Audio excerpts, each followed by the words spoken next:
These past few years, I reflected on a question that has been asked every single one of us since age 6. What do I want to be when I grow up? Since that point, my answer has changed a countless number of times. From being a doctor, to being a teacher, to even being a NASCAR driver. As I got older, especially as I considered the different factors that play into being a mom, I started to think about other factors. Would it pay enough? What kind of hours would I work? Instinctively, I narrowed all my options down to jobs that allowed me to be at home with kids and to possibly pay enough to raise a family on my own if I was doing it by myself. Now, it is true that there are some jobs that fit description, but there are there other families options for families than a traditional stay-at-home mom and a breadwinning dad? Turns out there are. Today, I'm going to share a little more about different contributions that both fathers and mothers make in raising children and what it means for the possibility of family structure. Though men and women contribute differently to the social and emotional development of kids, research suggests that when it comes to nurturing children, it's possible to be able to effectively have a man in the home and women in the work field.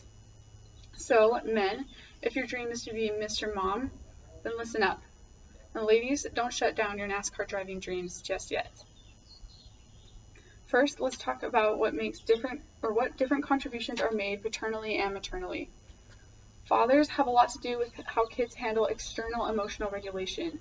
In a study performed by Claremont Graduate University, Pomona College, and American Psychological Association, they found that a father's reflective functioning, social and emotional and autonomy was directly related with the way that kids could control their emotions, reacting to different disruptors.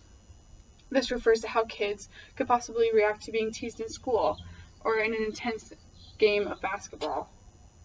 For kids who have optimal paternal parenting, they can regulate these emotions well and have more control over their reactions. External behavior, such as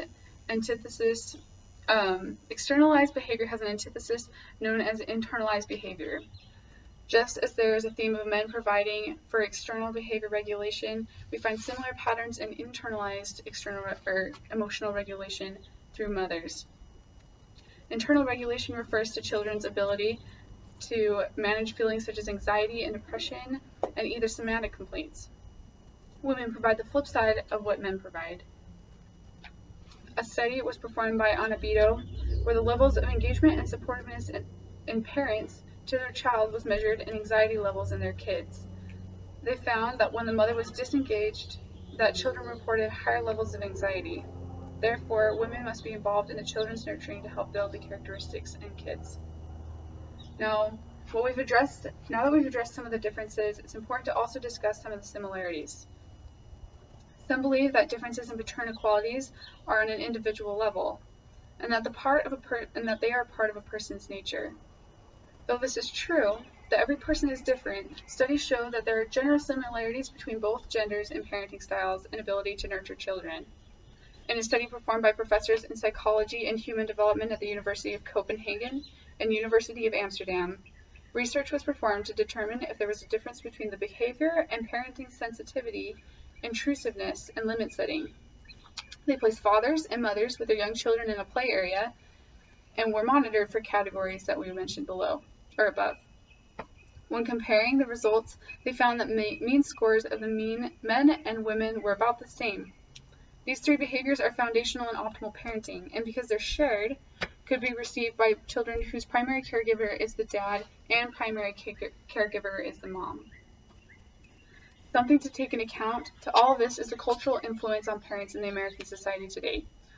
From researcher Andrew Story, we learned that there are biological and chemical factors that affect the way fathers and mothers interact with their children differently, but there's something also to say about the cultural influences. In the U.S., there are set gender roles that lend more to mothers building relationships to children, possibly putting them in a position to learn more traits that could help them nurture. If we change the social structure, then there would be more opportunities for father to build more skills that may not be built otherwise. So what does this mean for you and for me and for parents and families everywhere today? It means that if it would work better for your family to have mom working outside the home, then your family should do that. Men, if it makes more sense for you to be the main caregiver, then do it. We are not confined to our structure set in society today. Your family is your family, and you're allowed to take in charge what roles you play in your family. Thank you.